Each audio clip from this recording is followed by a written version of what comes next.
Gravação iniciada. Bom, estamos aqui em discussão no processo número 9 da pauta, de relatoria da conselheira Viviane. A conselheira já leu o relatório, o Laboratório de Análises Clínicas Anchieta, e agora vai passar para o voto. Por favor, conselheira. Então, aqui o recurso é do contribuinte, né, o conhecimento dessa Câmara Superior obedece ao artigo 67 do RICARF, foi admitido pelo presidente da Câmara e a sua admissibilidade não foi questionada pela parte contrária. Então, ela está adotando as razões de espaço de admissibilidade para conhecer do recurso interposto pelo contribuinte, uma vez presentes os pressupostos recursais. Que, pela ementa que eu já transcrevi dos precedentes, dos paradigmas, bem clara as divergências apontadas. A primeira questão, então, quanto ao mérito, conforme ela do recurso, o contribuinte versa sobre duas matérias: prazo prescricional no pedido de restituição de tributo de promulgação, equiparação do serviço de análise clínica, serviços hospitalares, fim de aplicação desse impol de 8% na apuração do lucro presumido. Quanto ao prazo de prescrição, o pedido de restituição foi formulado em 14 de 6 de 2004. Então, a discussão aqui se encaixa na súmula CARF 91, né, que traz os 10 anos aos pedidos de restituição pleiteados antes de 9 de junho de 2005, que consolidou, então, a jurisprudência do CARF a partir da repetição do indébito à luz da Lei Complementar 118 de 2005, objeto do recurso extraordinário, repercussão geral, proferido pelo STF, transcrevo aqui a ementa, e as decisões definitivas também devem ser produzidas. De toda sorte, as súmulas do CARF são de observância obrigatória.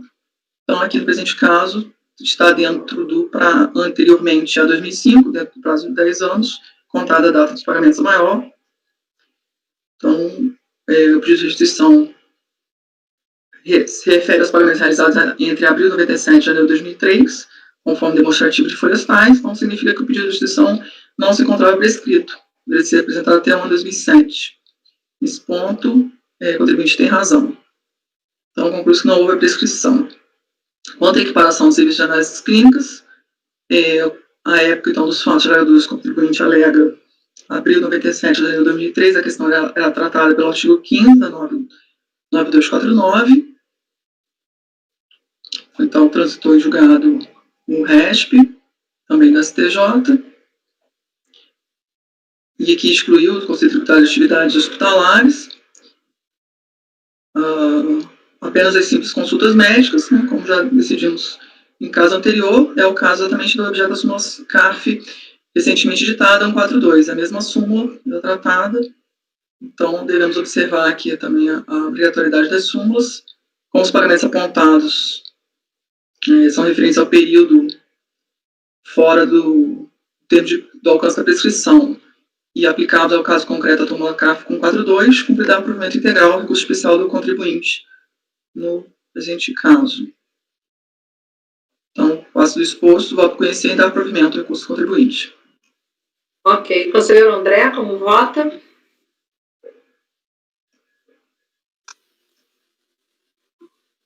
Com a relatora. Ok. Conselheira Lívia, como vota? Também acompanho, presidente. Conselheira Edeli, como A relatora. vota? Conselheira Amélia, como vota? A relatora. Conselheiro Tozelli, como vota? Acompanho a relatora. Conselheiro Caio? Com a relatora, presidente. Eu também. Então, conhecer e dar provimento por unanimidade. Então, vamos passar para o número 10, doutora Viviane. De novo? Sim. Rodolfo Valentino, achei tão...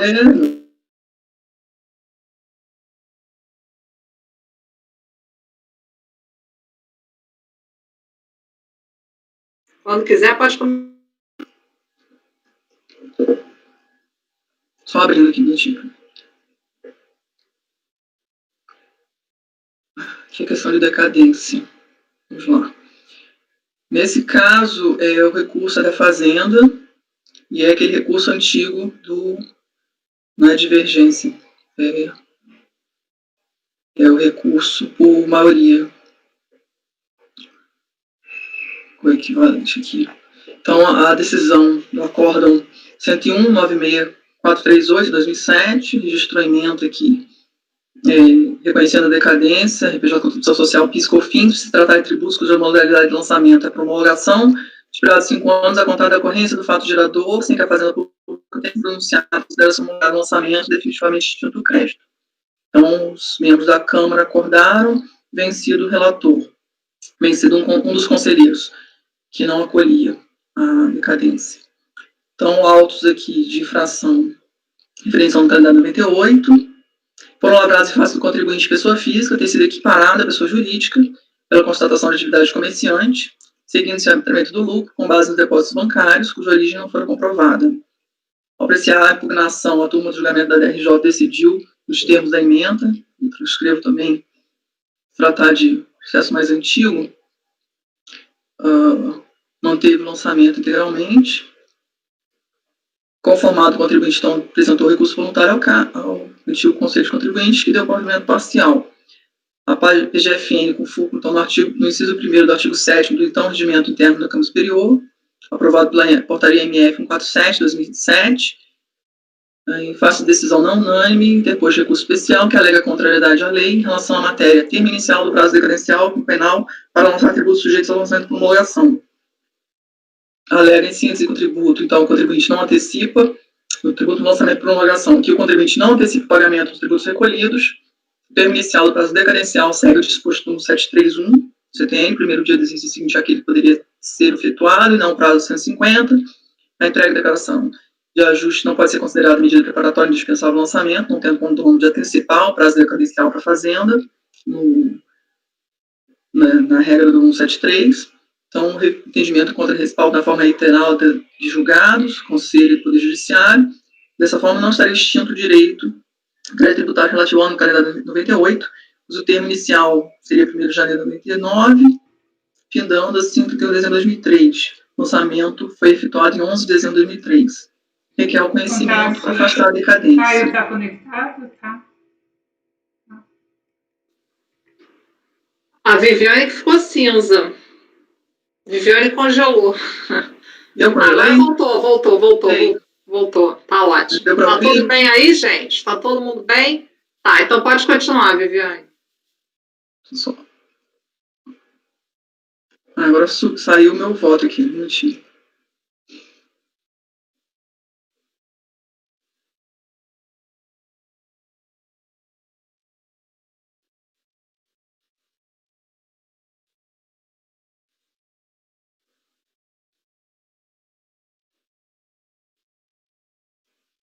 Então, aqui ele requer o conhecimento, provimento, recurso para afastar a decadência. O presidente da Câmara Superior da primeira sessão deu seguimento. O contribuinte foi cientificado, não apresentou contrarrazões, nem recurso na parte que lhe foi desfavorável. Aqui, posso passar o voto, presidente? Então, quanto à questão do conhecimento, se trata daquele recurso especial remanescente, né, dos casos previsto no artigo 7º, inciso 1º do Regimento 2007, então, quanto ao recurso privativo do Procurador da Fazenda, foi admitido no despacho, consignou que o recurso é tempestivo, a decisão foi não unânime, e a sessão de julgamento é anterior a 30 de 6 de 2009. O acordo recorrido, prolatado em 8 de 11 de 2007, só foi cientificado o contribuinte em 2010, já na vigência do antigo RICAF, de qualquer forma, que ainda admitia, através de sua regra de transição, recurso especial por contrariedade à lei ou evidência de prova, referente a acordo prolatário em sessão de julgamento ocorrido até 30 de 6 de 2009, como é o caso.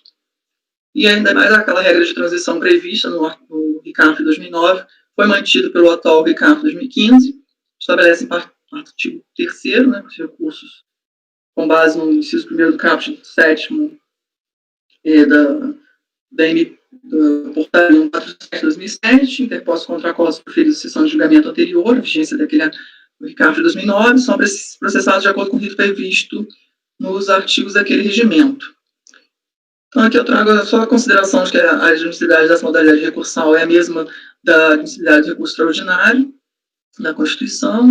Os parâmetros norteadores entre distinção de juízo de mérito e juízo precário de prelibação são assentados na decisão do STF, né, julgamento de recurso extraordinário, e trago a emenda aqui, para a qual é suficiente o recorrente alegue adequadamente a contrariedade pelo acordo recorrido de dispositivos da constituição do caso, nele pré-questionados, e o juízo de mérito, que envolve, então, a verificação ou não da compatibilidade com a decisão recorrida.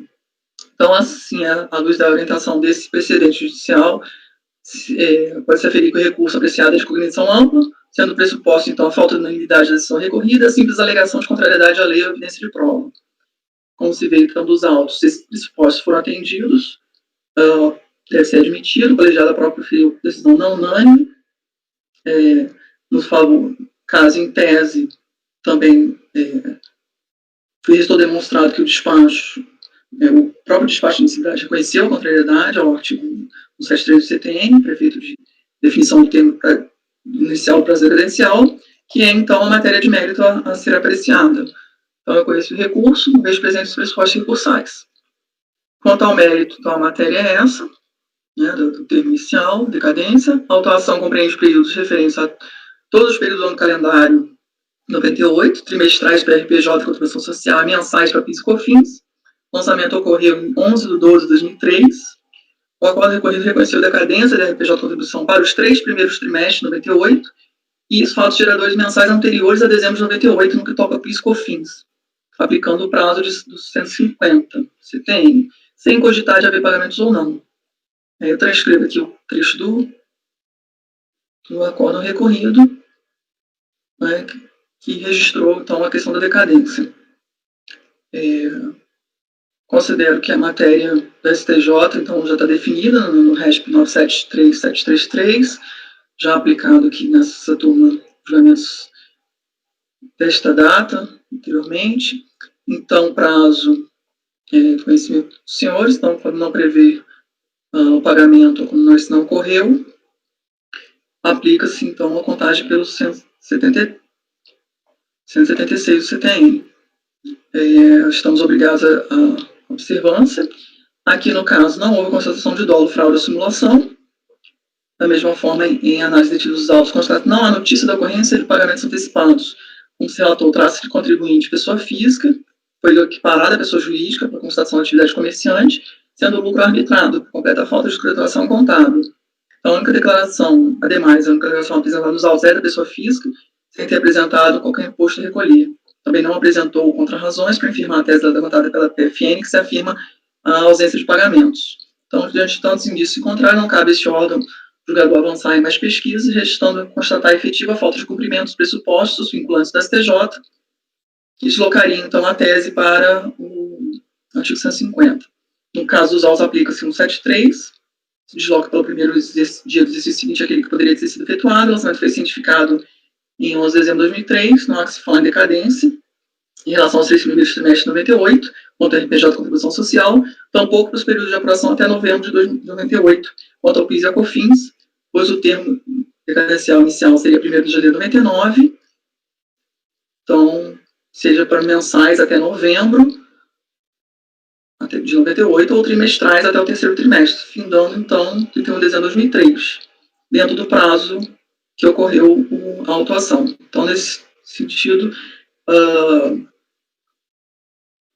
cabe dar provimento ao recurso da Fazenda. E, por fim, observo que, como o reconhecimento da decadência pelo quando recorrido foi parcial, todas as demais matérias já foram apreciadas, sob oportunidade, não existindo necessidade de retorno dos autos ao colegiado da Cor. Então, nesses termos, voto no sentido de conhecer e dar provimento ao recurso especial do PGFN, presidente. Então, voto. Ok. André, como vota?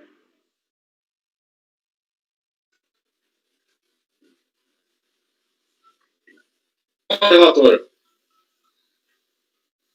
Conselheira Lívia?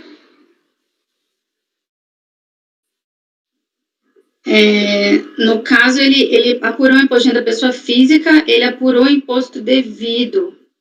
Ele só não teve o imposto a pagar. Ele apurou o imposto devido, sim. Não é? Imposto a restituir. Imposto devido 231, imposto a restituir 111. Ele apurou o imposto, ele só teve restituição. Tá. Saldo negativo, no caso, né? De pessoa física. Então, a abrodivergência, ele apresentou a declaração como sendo uma pessoa física, o físico teria 5 anos para olhar a declaração dele e ver se a apuração dele está certa ou errada.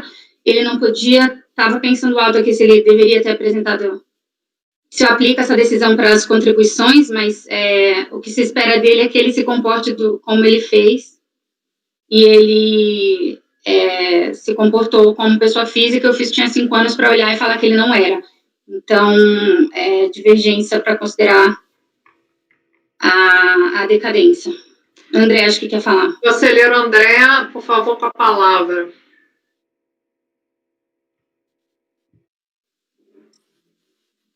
Só porque eu tinha me valido de uma interpretação de que na declaração de imposto de renda à pessoa física não teria havido tributo a recolher. Quer dizer, não teria sido apurado, vamos lá, um tributo, não teria sido apurado, né? Mas então, na verdade, foi apurado. Olha, foi mas como havia...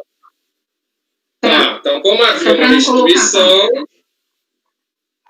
Gente, vamos ter... então, assim, todo mundo vai falar. Todo mundo vai falar. Só que eu preciso de ordem, né? Vamos lá, conselheiro André. Não, assim, o que eu quero dizer, senhora presidente, é que, ainda que numa declaração de imposto de renda pessoa física, né, houve tributo, e esse tributo ali ele foi apurado, e na realidade ele foi extinto, né? Foi extinto, e ele tinha crédito a maior, por isso que foi objeto de restituição na parte, mas de uma forma ou de outra ele foi extinto, tá? Então, essa situação me parece suficiente para fazer atrair a contagem do prazo para 150, tá? Aí, realmente, eu tinha entendido do voto, né, que não havia tributo apurado. Tá? Quer dizer, que o tributo teria sido zero, assim, que o tributo apurado teria sido zero, tá? Zero de tributo, mas não foi o caso, né? Houve tributo e uma parte, quer dizer, houve tributo, foi integralmente extinto e o crédito foi objeto de restituição. Então, quer dizer, me parece... então, assim, é uma outra premissa. Então, em cima dessa premissa aí, realmente, me parece que o prazo deveria ser, então, do 150, tá? O 150 parágrafo 4, e não do 173. Só que agora a questão que se coloca, na verdade, eu tenho um tributo apurado, imposto de renda à pessoa física, né? Aí, olha só, eu tenho uma desconsideração, não é isso? E aí eu tenho lançamentos de outra natureza, olha, né? Então, quer dizer assim, a princípio, imposto de renda, a gente poderia estar considerando ali essa atração para os 150, né? E os demais, né? E a CCLL, e o PIS, e a COFINS. Aí, no caso aqui, aí até já me posicionando também aqui, e tomando o direito de até estudar um pouco mais, mas no caso aqui, entendo que só se aplicaria, então, a contagem dos 150 para o IRPJ, tá? Para a CSLL, para o PIS e a COFINS, entendo que não se aplicaria, justamente porque o objeto da autuação fiscal foi justamente essa desconsideração, né? E aí o fisco identificou que, na realidade, ele deveria ter recolhido o tributo sobre, vamos dizer assim, o signo da pessoa jurídica, não é isso? E aí, então, sobre o signo da pessoa jurídica, caberia aí realmente recolhimento de outros tributos, CCLL, PIS e COFINS, não aplicáveis à pessoa física. Então, a princípio, realmente, aqui me parece que, então, assim, reformando, e até agradecendo aí a doutora Lívia pela constatação, entendo que, no caso aqui, os 150 se aplicaria ao IRPJ e os demais tributos permaneceriam aplicáveis ao 173. Seria uma... Eu vou dar a palavra à conselheira Lívia, que ela tinha começado um diálogo com o conselheiro André, e depois eu passo para a conselheira Viviane, que é a relatora, tá? Então, por favor, conselheira Lívia. Não, só esclareci para não deixar, colocar palavras, né, na boca do André. Então, só folhas 301, total de rendimentos tributáveis tem 26 mil, imposto devido 231, imposto restituído 111. Então, ele apurou, foi saldo negativo, entre aspas, de pessoa física mesmo. Só aproveitando o gancho, só para deixar claro o meu voto também, é que se ele apresentou declaração de imposto de renda da pessoa física, é incompatível com essa conduta dele pedir para ele pagar ICS, PIS/COFINS, né, como pessoa jurídica. Então, o prazo para o fisco de decadência, para o fisco efetuar a apuração do lançamento que ele fez com base no que ele se comportou. E ele não, você colocar que a decadência é pelo 173 para as contribuições porque ele não apresentou, colocar uma condição impossível para ele, porque ele achou que ele era pessoa física e tinha que se tratar assim para fins tributários. Então, só por isso que eu atraio também, eu acho que o prazo é para o fisco rever a apuração de tributos como feita. E ele falou, eu sou pessoa física e pagou o tributo assim. Se o fisco acha que ele é pessoa jurídica, ele deve imposto de renda e outras coisas mais, então a partir de quando ele falou para o fisco, olha, eu sou pessoa física. Por isso que meu voto atrai as contribuições, só para deixar claro que eu aplico para tudo, para todo. Ok. Conselheira Viviane, por favor. Só para confirmar o voto aqui, a questão, como o André colocou, a questão de premissa, né? Em relação ao que foi apurado como pessoa física, né? Que nesse caso o RPF é bem distinto do RPJ, né? Então, por isso, eu considero não há possibilidade dessa atração. Essa declaração não foi feita nos moldes que seria esperado, né, que ele fizesse, como o CNPJ. Ok, então, mantenho meu voto no sentido de dar provimento para todos os tributos. Ok, então a relatora dá provimento para todos os tributos. O conselheiro André, ele dá provimento parcial, porque ele aceita para o imposto de renda, correto? A conselheira Lívia, ela nega provimento, então vamos continuar com a votação com a conselheira Edeli.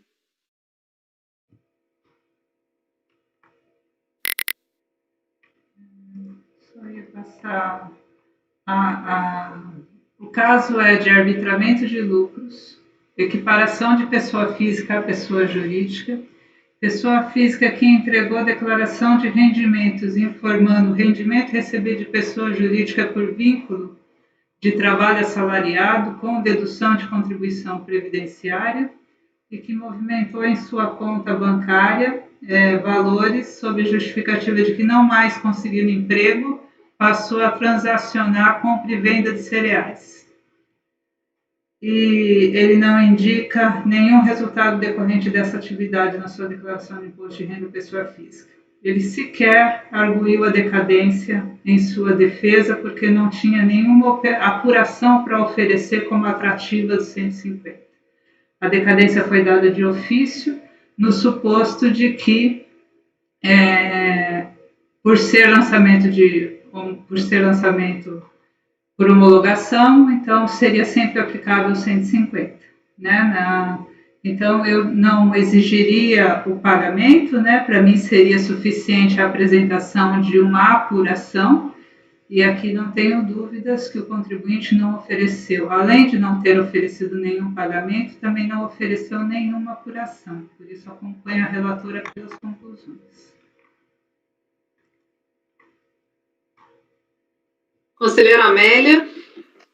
Bom, considerando aí que houve essa desconsideração, né, da pessoa física, para mim a parte do imposto de renda eu não teria dúvidas de tratar o IRPF como um IRPJ, né. Eu tenho dúvidas com relação às demais contribuições, né, se ela efetivamente o fato de entregar a DIPF atrairia, né. No primeiro momento eu vou acompanhar aí o doutor André e aplicar somente para o imposto de renda. Ok, tá. Vai acompanhar a divergência do conselheiro André, né? Provimento parcial. Isso. Conselheiro Toselli. Boa questão também, nunca vi usar a antecipação de um regime de física na jurídica, mas o fato é que houve tributação da renda. Aqui é uma pessoa física, né? Nós vemos que ela foi equiparada, então uma ficção jurídica que, no caso dela, você equipara isso à pessoa jurídica. A pergunta que se faz é o que se antecipou? O que se antecipa? O imposto da pessoa jurídica ou o imposto sobre a renda? E aqui você vê que ao equiparar a pessoa jurídica, física para jurídica, a base, em tese ela não muda, salvo se tiver omissão, que foi no caso aí.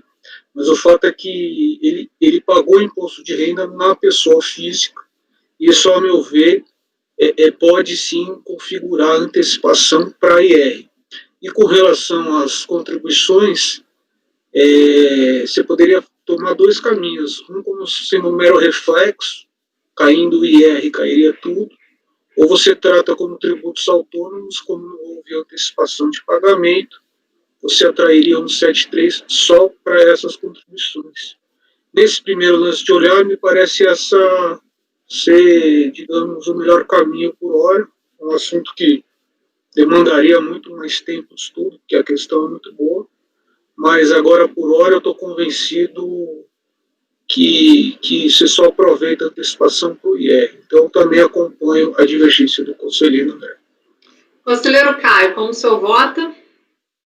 Olha, curiosamente, nas últimas discussões de decadência, usando até um termo menos técnico, eu pareci mais rígido do que a postura das doutoras Lívia, Amélia e Edeli. Mas, nesse caso específico, eu acho que, por uma questão, inclusive, de coerência, se nos outros casos, vamos supor, o contribuinte foi autuado por uma omissão de receita específica, ok? De uma determinada atividade X que ele mantinha em contabilidade paralela, ok? Vamos chamar. Mas ele ofertou outros rendimentos de outras atividades e efetivamente tributou. A tributação dessas outras atividades, na minha opinião, a partir do momento que teria a mesma natureza e foi no mesmo período, aproveitaria para atrair a regra do 154 para essa emissão de receitas, ok? Então, nesse caso que é muito específico, é bastante sui generis, eu acho que o contribuinte ele teve o ânimos de recolher aquilo, tudo que lhe era devido dentro da sua postura fiscal. Ele, ainda que efetivamente essa atividade da negociação dos grãos não tenha ido para a sua declaração, outros rendimentos foram. Aí eu vou, mil desculpas, houve recolhimento efetivo, Lívia? Você chegou a ver isso? Desculpa, Edeli, eu não estou ouvindo. Pode falar. É isso que eu ia perguntar. Isso, houve. Ele é por restituição, só tem a folha de entrega da declaração, não tem a declaração inteira. Então a gente só vê que total de rendimentos tributáveis, R$26 mil, imposto devido 231, imposto a restituir 111. Aparentemente ele recolheu o imposto durante o ano, não dá para saber o que é. 301 e-folhas. Peraí que agora todo mundo quer falar, só um instantinho. Vamos por partes. Conselheiro Amélia, depois o conselheiro André, depois o Tozélio, tá? Então vamos lá. Eu vejo aqui na declaração, deixa eu ver, é 98, né? Ele tem recolhimento de carnê-leão em alguns meses do ano. Julho, aqui na página 297. Tem a declaração inteira? Não tem. Tem o recolhimento de carnê-leão em alguns meses, provavelmente nos outros não teve porque não teve base, mas está considerado como pago, né? Então, tem a base de cálculo e valores devidos aqui, R$343 no ano inteiro. Mas dividiria em alguns meses aí. Então, eu entendo que houve pagamento, assim, não consigo ver os DARFs aqui, mas pela declaração, sim, que houve pagamento. Que houve valor a pagar e houve pagamento. Né? Presidente, conselheiro André está na fila. Conselheiro André, por favor.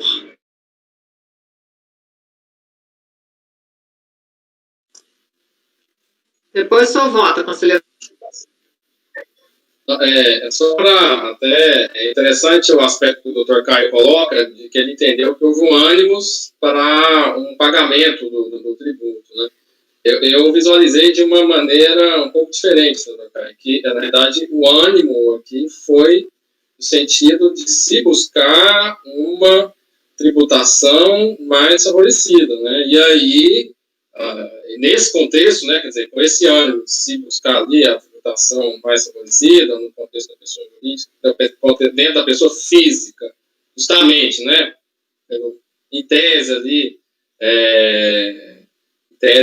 você tem uma situação em tese mais favorável, não sei também se seria o caso, né, muitas vezes, dependendo do ganho, até a tributação de pessoa física ela acaba até sendo maior do que a pessoa jurídica, né, mas aqui me parece que até foi um ânimo de realmente não se enquadrar dentro de um regime de apuração correto. E aí, na medida em que não se buscou esse enquadramento no regime de apuração correto, a fiscalização, ela tomou essa providência, né, e parou para a pessoa jurídica e aí efetuou o lançamento dos tributos devidos. Tá? Então, vou devolver a palavra. Ok, vou devolver a palavra para o conselheiro Caio, tá? E depois eu passo para o conselheiro Tozelli e a conselheira Lívia, tá? Conselheiro Caio, continue votando, por favor. Obrigado. Então, agradeço muito a Amélia pela informação do Carneleão.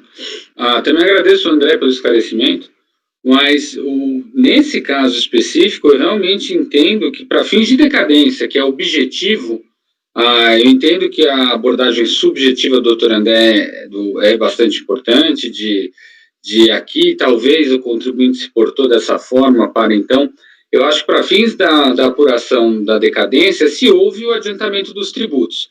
A gente cai numa situação que ele não poderia ter, nisso eu tendo a concordar com a doutora Lívia, ele não poderia ter recolhido a CS, o PIS e a COFINS. Mas eu acho que houve um adiantamento dos tributos que no regime que ele estava, algo era devido, ainda que não abarcando aquelas operações. Aí cai no primeiro exemplo que eu dei da omissão de receitas, que mesmo que toda a receita de uma operação inteira não tenha ido, se o contribuinte recolher R$1 de imposto de renda de um ganho de capital de uma caixa de fósforo que ele comprou a R$2 e vendeu por 3, vai para 150. Então, nesse caso, muito sui generis, eu também vou me debruçar para um raciocínio, mas, no momento, eu voto para a aplicação do 150, parágrafo 4, para todos os tributos. Então, o senhor votou com a conselheira Lívia, né? Exatamente, com a conselheira Lívia. Tá, agora o conselheiro Tozelli e a conselheira Lívia querem falar. Conselheiro Tozelli, com a palavra. Aqui, na verdade, como o contribuinte tem restituição, parece lógico você falar que houve recolhimento. E outra coisa, na verdade, a equiparação da física para a jurídica não é uma opção, é uma obrigação. A partir do momento que o colegiado vê que a equiparação ela foi correta, o contribuinte, desde o início, deveria ter calculado como se fosse pessoa jurídica. É a mesma coisa, por exemplo, uma pessoa jurídica que apura prejuízo fiscal e antecipa PIS/COFINS. O que a gente ia julgar? PIS/COFINS teve antecipação e R não teve antecipação. Aqui, então, eu entendo a ponderação, o contribuinte, quando ele declarou, ele achava que era pessoa física, ele jamais poderia ter antecipado outros tributos. Mas, na verdade, a legislação ela é compulsória. O contribuinte que presta serviço com habitualidade, ele é equiparado a jurídico, o que torna ele obrigado a se comportar como pessoa jurídica. Então, é por isso que eu me sensibilizei com a divergência, no sentido de que ele poderia, sim, que ele deveria saber, naqueles anos, ao praticar atividades que as receitas foram emitidas na física, tornava tudo obrigado a jurídica. Então, é nesse sentido que eu votei com a divergência. Ok, conselheira Lívia. O Caio já adiantou bem o que eu ia falar, não vou ficar repetindo para não... só que me parece que o que aconteceu foi... o pessoa física começou a fazer a venda de coisas, começou a dar certo, e não se atentou que tinha que recolher os tributos como pessoa jurídica. E o fisco, vendo o volume de informações, conseguiu isso e autuou. Isso é muito comum e é o que acontece mesmo. Pela declaração dele, dá para ver, uma pessoa física que não tem tantos bens, enfim. Então, é uma coisa... Eu acho que a má-fé aqui, né, sem querer fazer exercício o que ele pensou, mas acho que é uma situação mais comum para o outro lado. Ele começou a negociar o negócio deu certo, começou a pegar volume, e ele não se atentou que tinha que recolher como pessoa jurídica, e cabe ao fisco olhar e ver que ele está errado, com base no que ele fez, e falar, não, o que você fez está errado, eu vou autuar. Então, acho que é muito mais isso do que ele escondeu, quis omitir. Só complementando a fala do Caio, não vou repetir o que ele falou para atrair as contribuições. Né? Ok, eu acompanho também a divergência do conselheiro André, tá? Então, aqui, vamos lá. Foi por maioria dar provimento parcial ao recurso da PGFN, vencida a relatora, né? Conselheiro André, o senhor faz o voto? Tá certo isso que eu estou falando? Tá, né? Vencidas a relatora e a conselheira Edeli, que votou pelas conclusões, a conselheira Lívia e o conselheiro Caio, que negaram o provimento ao recurso. Tá certo?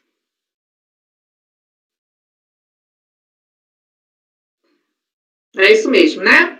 Então, agora, gente, 5 minutos de intervalo, que eu sei que o doutor K está...